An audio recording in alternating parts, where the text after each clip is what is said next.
Welcome to New Hampshire's Business. I'm Fred Kocher.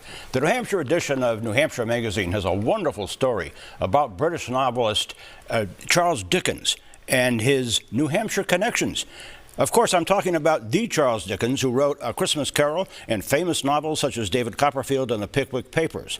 The New Hampshire Magazine story titled A Dickens Christmas was written by a well-known Portsmouth author, J. Dennis Robinson, who has written books and articles about the history of New Hampshire's seacoast, and who reveals in this story that a Portsmouth native, James Fields, ended up becoming the exclusive American publisher of Dickens books in the 1860s, and also published writings of Henry Wadsworth Longfellow, Henry David Thoreau, and Harriet Beecher Stowe, bringing all of this to American readers at the publishing house of Ticknor and Fields in Boston. James Fields' picture hangs today in the Portsmouth Library.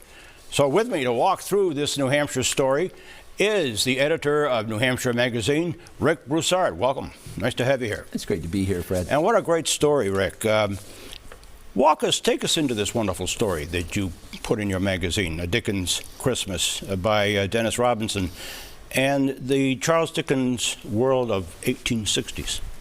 Well, it was a very different world, as you can imagine, and which explains why he was the attraction that he was, because not only was he a celebrity, but he was a performer, and he was also something of, an icon even back then, before we had icons. He was an early example of that, maybe it's not that surprising that he would have a local connection. He would have traveled through here. New Hampshire's covered with theaters. Were you surprised by that connection?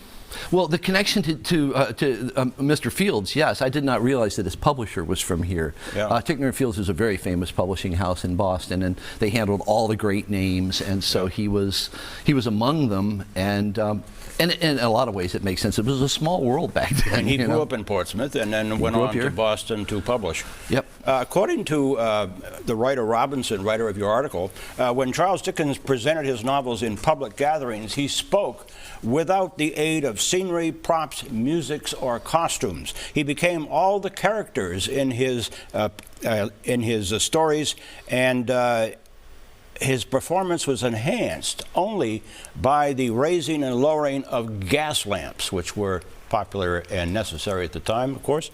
Rick, this sounds like a wonderful scenario for our own Fritz Weatherby on Chronicle. Yeah, Fritz is an example of sort of an old school way of telling stories that you don't see a lot. Unassisted, no props. Maybe sometimes he'll stand in front of a significant place, and yet he holds your attention the whole time, and he does it just with the sheer power of his personality, his voice, exactly. and also the fact that he knows a lot of stuff, so you want to pay attention to him. Now, doing this story on Charles Dickens, are you delving, as your magazine, which normally does navigates all of the things happening in New Hampshire today, looks like you're diving into a little bit of history? It's pretty hard to avoid history in New Hampshire. We've always covered it to some extent, but the truth is, a lot of it just depends upon what you have to work with in terms of talent. We have an amazing writer with Dennis Robinson. He's written about 12 books on history, not all at New Hampshire. I think he wrote one on Jesse James too. Yeah.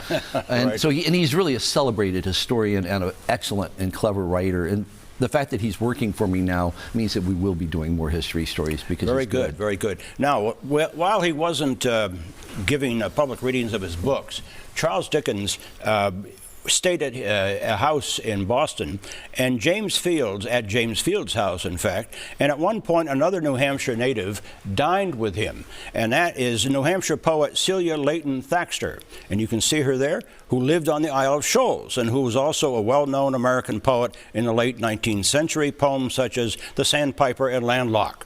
So, let's wrap up this special edition of New Hampshire's Business, Rick, on Christmas Day with a few lines from Celia's poem called For Christmas.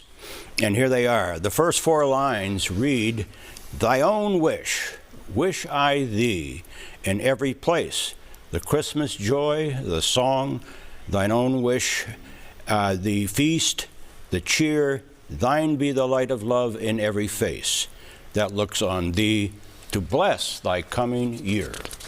And that is from Celia Layton Thaxter. A good note to end on, Rick, on this Christmas Day. Merry Christmas to you and your family. Merry Christmas to you, Fred. And Merry Christmas to everybody out there. And if you want to see this again, you can go to WMUR.com, where it'll be posted all this Christmas week.